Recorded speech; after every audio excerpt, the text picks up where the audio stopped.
Kuatkan dan teguhkan hatimu.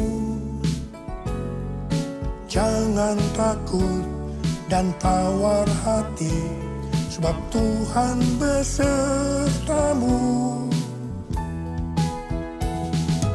Kuatkan dan teguhkan hatimu.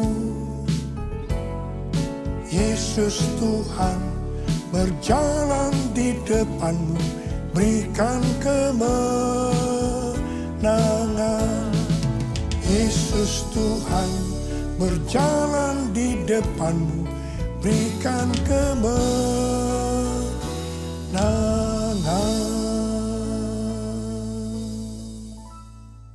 Memasuki tahun 2025 ini, pesan Tuhan kepada kita dalam Mazmur 27 ayat 14 yang berkata, nantikanlah Tuhan, kuatkanlah dan teguhkanlah hatimu. Nantikanlah Tuhan. Orang yang menantikan Tuhan adalah orang yang mengandalkan Tuhan. Orang yang berharap kepada Tuhan. Yeremia 17 ayat 5 dan 6 berkata, beginilah firman Tuhan, terkutuklah orang yang mengandalkan manusia, yang bersandar pada kekuatan manusia fana, dan yang hatinya menjauh dari Tuhan. Ia akan seperti semak gundul di padang belantara. Ia tidak akan melihat datangnya keadaan baik. Ia akan tinggal di tanah tandus di padang gurun, di padang garam yang tidak berpenduduk. Yeremia 17 ayat 7 dan 8 berkata, diberkatilah orang yang mengandalkan Tuhan, yang mempercayakan dirinya pada Tuhan. Ia akan seperti pohon yang ditanam di tepi air, yang merambatkan akar-akarnya ke tepi sungai, dan tidak takut akan datangnya panas terik, yang daunnya tetap hijau, yang tidak khawatir dalam tahun kekeringan, dan yang tidak berhenti menghasilkan buah. Memasuki tahun 2025, tahun yang penuh dengan ketidakpastian, bencana alam akibat perubahan iklim yang makin hebat, peperangan yang makin intens, krisis ekonomi yang semakin menjadi-jadi. Lebih dari itu, kita diingatkan bahwa kita sudah berada di akhir dari akhir zaman. Sesuai dengan 2 Timotius 3 ayat 1-9 dikatakan bahwa pada hari-hari terakhir akan datang masa yang sukar. Manusia akan mencintai dirinya sendiri dan menjadi hamba uang. Mereka akan membual dan menyombongkan diri. Mereka menjadi pemfitnah. Mereka akan berontak terhadap orang tua dan tidak tahu berterima kasih. Tidak peduli agama. Tidak tahu mengasihi. Tidak mau berdamai. Suka menjelekkan orang. Tidak dapat mengekang diri. Garang. Tidak suka yang baik. Suka berkhianat. Tidak berpikir panjang. Berlagak tahu. Lebih menuruti hawa nafsu daripada menuruti Allah. Secara lahiriah mereka menjalankan ibadah mereka. Tetapi pada hakikatnya mereka memungkiri kekuatannya. Walaupun selalu ingin diajar, namun tidak pernah dapat mengenal kebenaran. Akal mereka bobrok dan iman mereka tidak tahan uji. Jadi, memasuki tahun 2025, kita menghadapi kondisi yang seperti itu. Karena itu, seperti yang Tuhan pesankan kepada kita, nantikanlah Tuhan, kuatkanlah dan teguhkanlah hatimu. Nantikanlah Tuhan. Dalam menantikan pertolongan Tuhan, kita menguatkan dan meneguhkan hati kita. Dalam menantikan pertolongan Tuhan, kita akan melakukan seperti yang terdapat dalam Mazmur 123 ayat 2 yang berkata, lihat, seperti mata para hamba laki-laki memandang kepada tangan tuannya. Seperti mata hamba perempuan memandang kepada tangan nyonyanya. demikianlah mata kita memandang pada Tuhan Allah kita, sampai Ia mengasihani kita. Mata kita tertuju kepada Dia. Artinya kita harus berharap hanya kepada Dia, tidak kepada yang lain-lain. Sampai Ia mengasihani kita. Artinya menjawab apa yang menjadi pergumulan kita. Mazmur 130 ayat 5 dan 6 berkata, "Aku menanti-nantikan Tuhan, jiwaku menanti-nanti, dan aku mengharapkan firman-Nya." Jiwaku mengharapkan Tuhan, lebih daripada pengawal mengharapkan pagi. Saya pernah mengalami apa yang disebutkan pengawal mengharapkan pagi. Pada waktu saya di SMP dulu, saya tergabung di kegiatan pramuka, singkatan dari Praja Muda Karana, yang artinya rakyat muda yang suka berkarya. Salah satu kegiatan pramuka adalah berkemah. Dalam berkemah ada permainan di mana kita akan diserang oleh kelompok lain pada malam hari. Kalau ada barang kita diambil oleh mereka, kita dinyatakan kalah. Jadi kita harus waspada menjaga barang-barang kita supaya kita tidak kalah. Untuk itu, kita tidur bergantian. Jadi ada yang tidur dan harus ada juga yang tetap berjaga. Saya merasakan pada waktu giliran jaga, itu sangat lama rasanya. Kepinginnya cepat-cepat pagi. Mengharapkan pertolongan Tuhan rasanya lebih lama daripada pengawal mengharapkan pagi. Mungkin hal yang seperti ini sedang kita alami sekarang ini.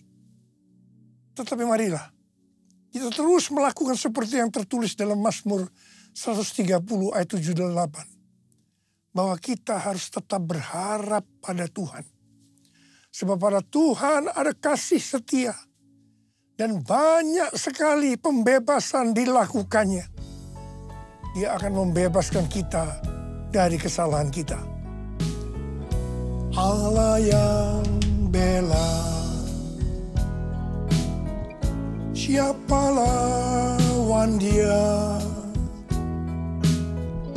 Lebih dari pemenang dalam segala hal.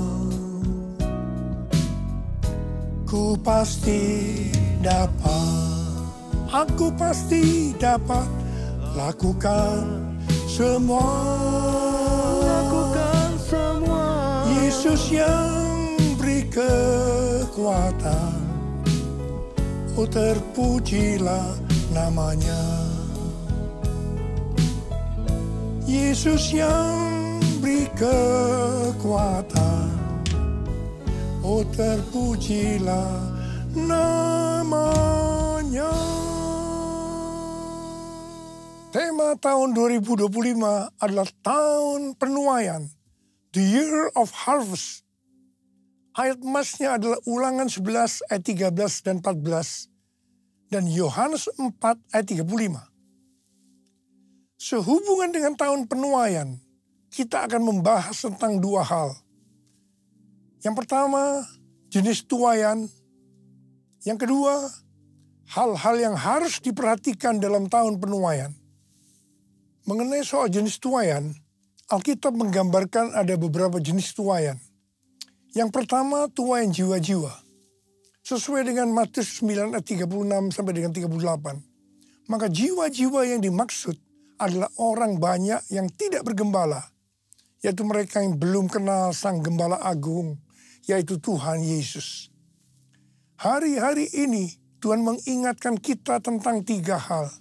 Yaitu yang pertama, perhatikan tahun 2033. Yang kedua, harvest now. Yang ketiga, Jesus for everyone. Tuhan sedang berbicara kepada gerejanya di seluruh dunia. Bahwa tahun 2033, pada tahun 2033, setiap orang, everyone, akan mendapatkan kesempatan untuk berjumpa secara otentik dengan Tuhan Yesus melalui kuasa dan hadirat Roh Kudus. Rick Warren mendapatkan bahwa goal untuk menyelesaikan amanat agung adalah tahun 2033. Ketika Tuhan Yesus ditanya oleh murid-muridnya tentang tanda kedatangannya kembali, salah satunya Tuhan Yesus menjawab dari Matius 24 ayat 14. Injil kerajaan ini akan diberitakan di seluruh dunia menjadi kesaksian bagi semua bangsa. Sesudah itu barulah tiba kesudahannya. Jadi kalau Injil kerajaan sudah diberitakan di seluruh dunia menjadi kesaksian bagi semua bangsa, atau amanat agung sudah selesai, maka sesudah itu Tuhan Yesus datang kembali. Kata sesudah itu artinya tidak ada seorang pun yang tahu. Bisa 1 bulan, 1 tahun, 5 tahun. Tetapi yang jelas tidak akan lama. Sebab Tuhan Yesus berkata, aku datang segera. Saya tidak pernah berkata bahwa Tuhan Yesus pasti datang tahun 2033. Itu tidak alkitabiah. Tetapi yang saya katakan, Tuhan Yesus bisa datang tahun 2033. Itu alkitabiah. Karena Tuhan Yesus bisa datang sewaktu-waktu. Hari-hari ini penuaian jiwa yang terbesar dan terakhir sedang terjadi. Harvest now, Jesus for everyone. Tuhan Yesus berkata dalam Yohanes 4 ayat 35. Bukankah kamu mengatakan 4 bulan lagi tibalah musim menuai?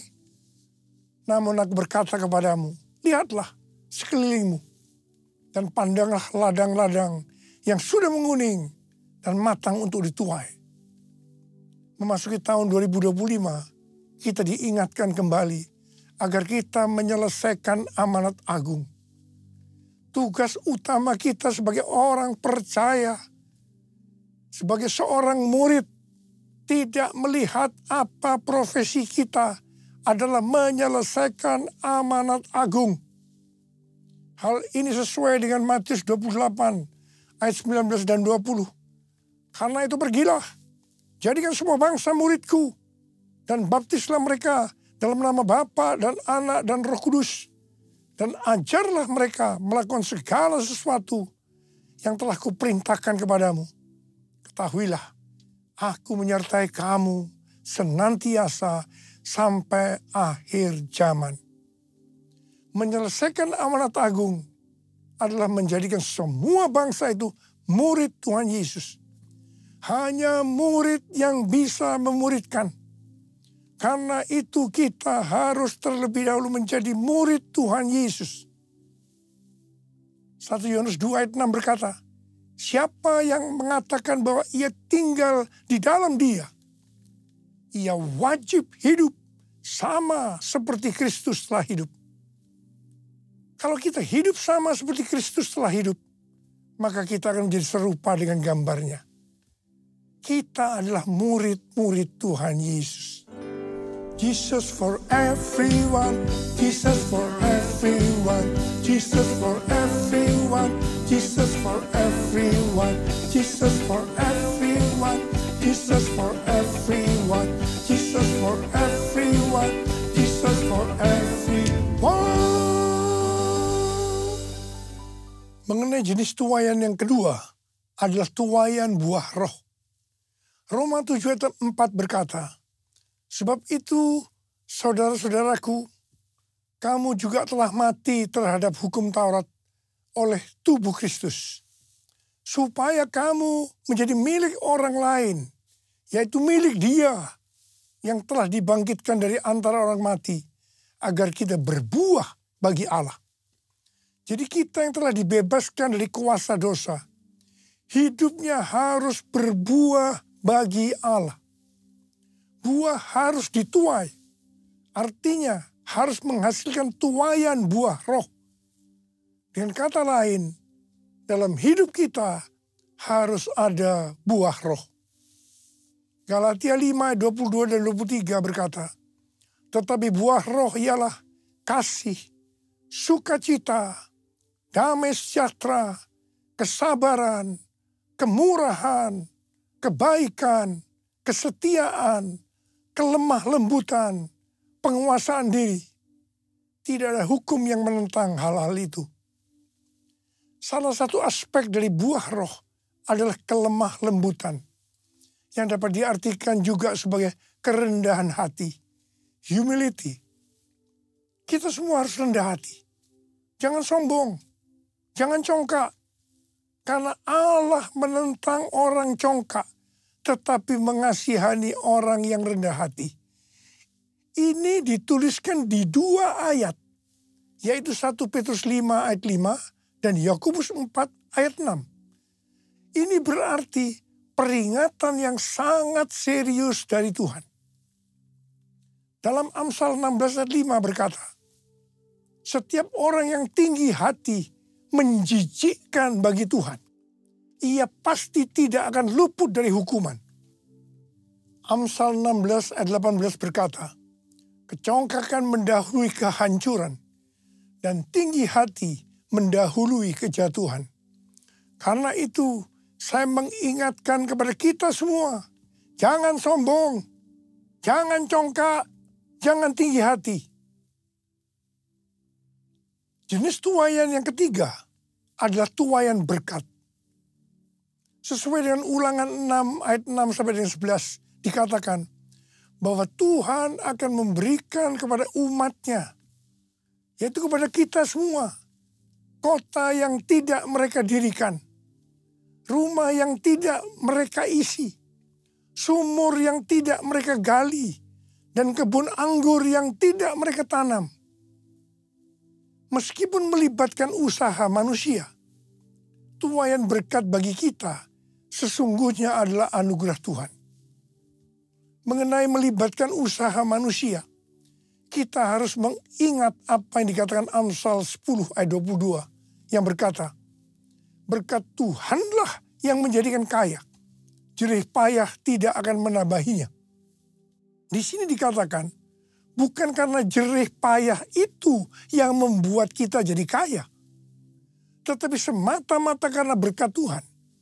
Tetapi kita harus rajin, tekun melakukan tugas kita, bekerja keras dan cerdas, bukan bermalas-malasan. Katakan amin. Jadi kalau kita menerima tuaian berkat, sesuai dengan Ulangan 6 ayat 12 dikatakan, jangan sampai kita melupakan Tuhan.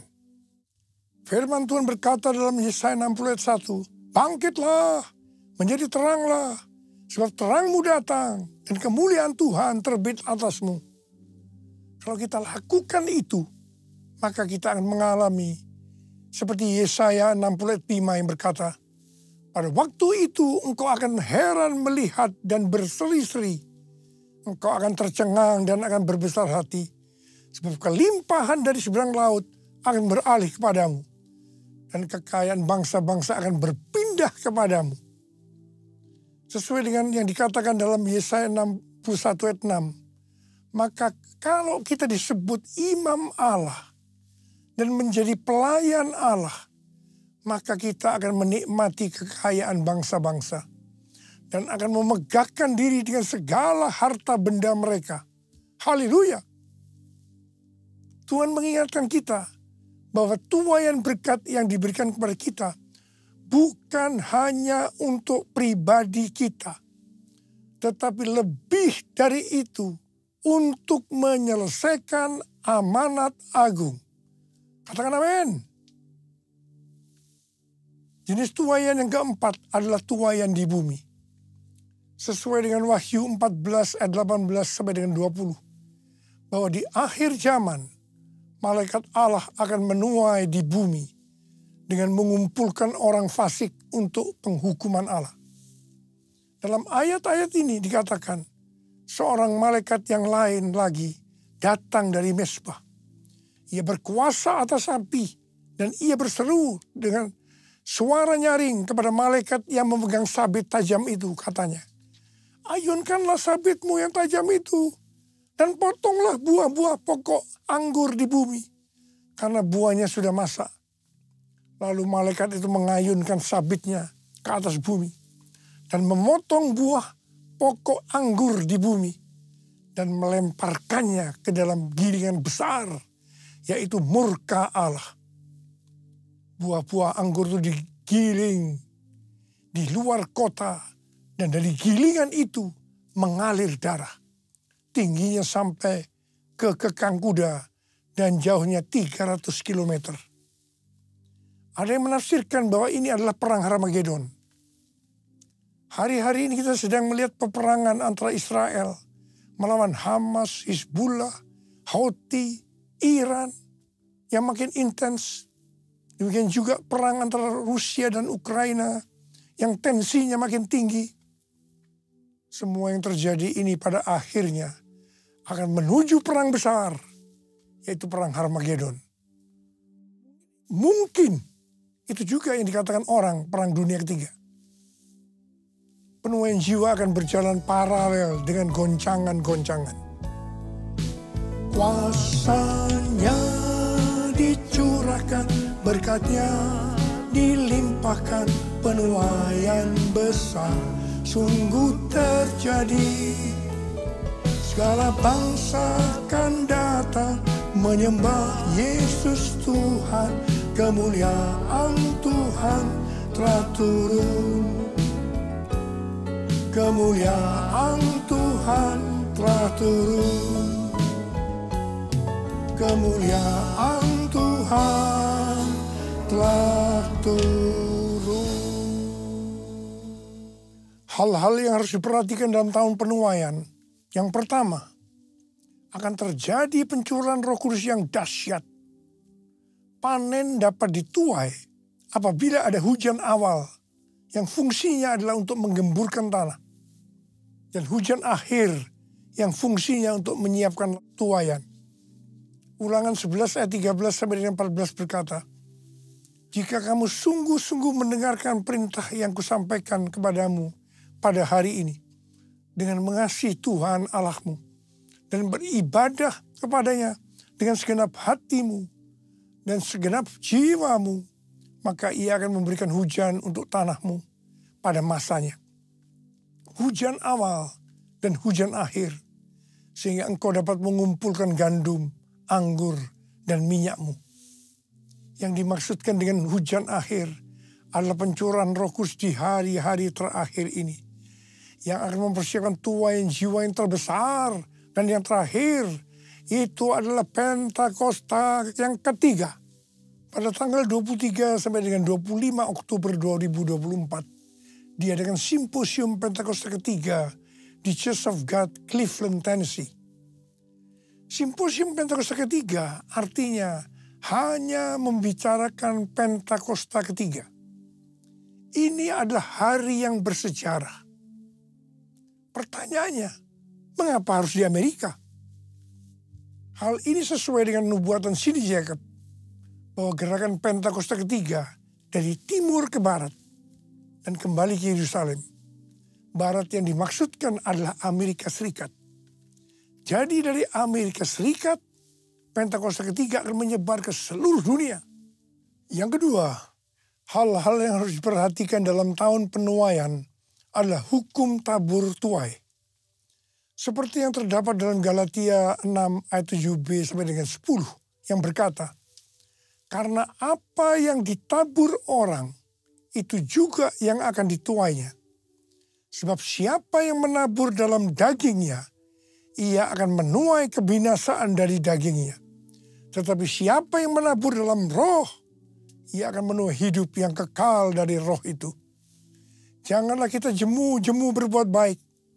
Karena apabila sudah datang waktunya, kita akan menuai jika kita tidak menyerah.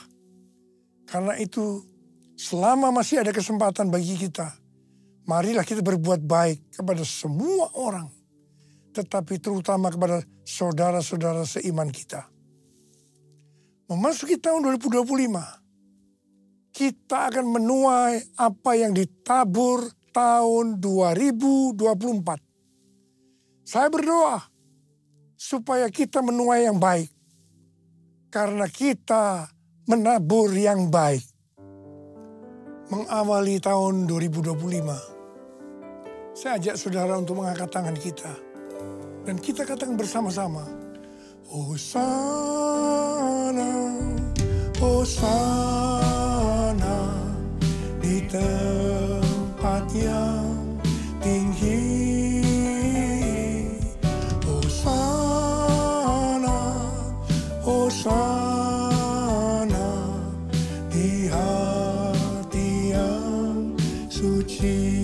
Hosana, Hosana, Hosana di tempat yang tinggi. Hosana, Hosana di hati yang suci. Di hati yang suci. Mari berbahasa roh, sembah Dia.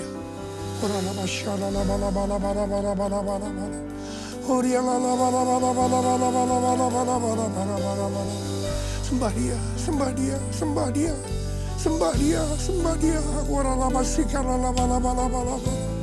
Tuhan, kami berdoa buat anak-anak-Mu Tuhan, memasuki tahun 2025. Curahkan pengurapan-Mu pada kami semua Tuhan. Curahkan, terima pengurapan Tuhan, terima. Terima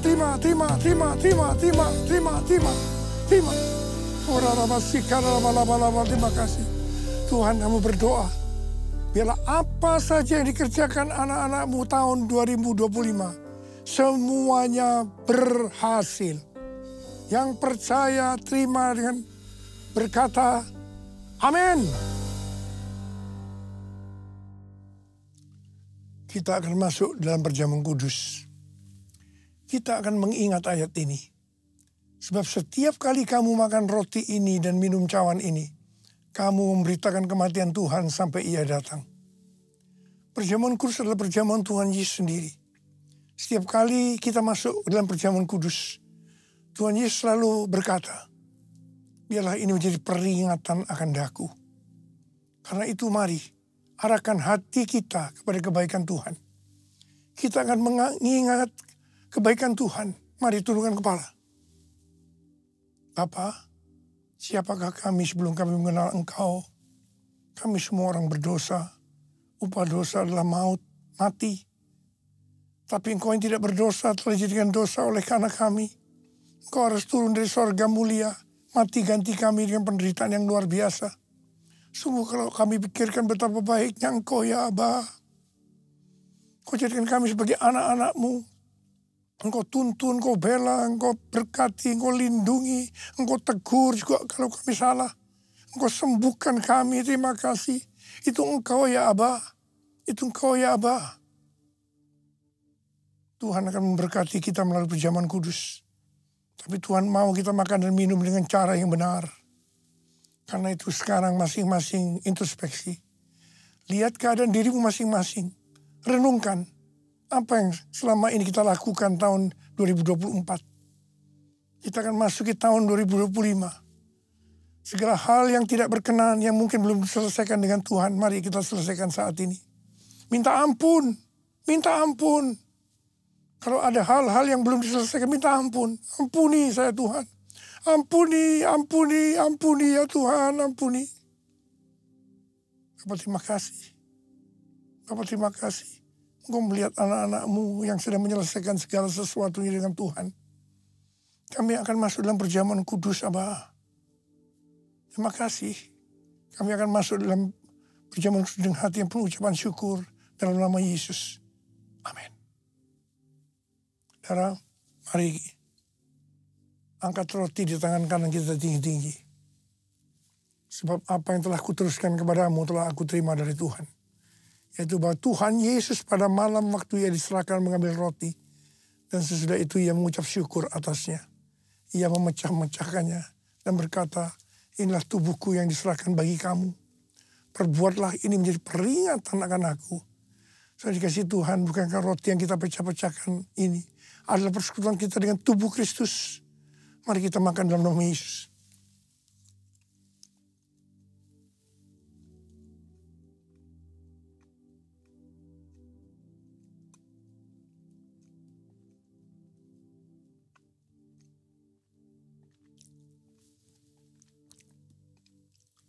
angkat cawan di tangan kanan kita tinggi-tinggi. Mungkin juga ia mengambil cawan sesudah makan lalu berkata, cawan ini adalah perjanjian baru yang dimeteraikan oleh darahku. Perbuatlah ini setiap kali kamu meminumnya menjadi peringatan akan aku. Sudah dikasih Tuhan, bukan cawan pengucapan syukur. Yang atasnya kita ucapkan syukur adalah persekutuan kita dengan darah Yesus. Mari kita minum dalam nama Yesus.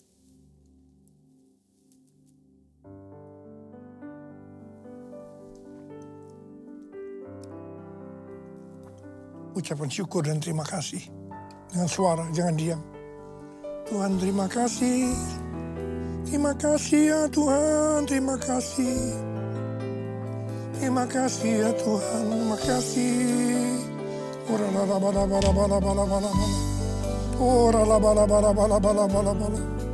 Tuhan, saat ini Tuhan kau melihat anak-anak-Mu, kau tolong mereka. Saat ini kau sedang menyembuhkan yang sakit, sedang membebaskan yang terikat, menghibur yang susah, menguatkan yang lemah, memberikan pengharapan-pengharapan yang baru bagi yang datang dengan keadaan putus pengharapan. Tuhan, berkati anak-anak-Mu, kasihani mereka Tuhan, kasihani mereka. Tuhan terima kasih, Tuhan terima kasih, terima kasih. Terima kasih Yesusku, terima kasih Yesusku, puji syukur hanya bagi Tuhanku. Terima kasih Yesusku, terima kasih Yesusku, puji syukur hanya bagi Tuhanku. Terima kasih Tuhan. Terima kasih Yesusku, terima kasih Yesusku, puji syukur hanya bagi Tuhanku. Terima kasih Yesusku, terima kasih Yesusku, puji syukur hanya bagi Tuhanku. Puji syukur hanya bagi Tuhanku.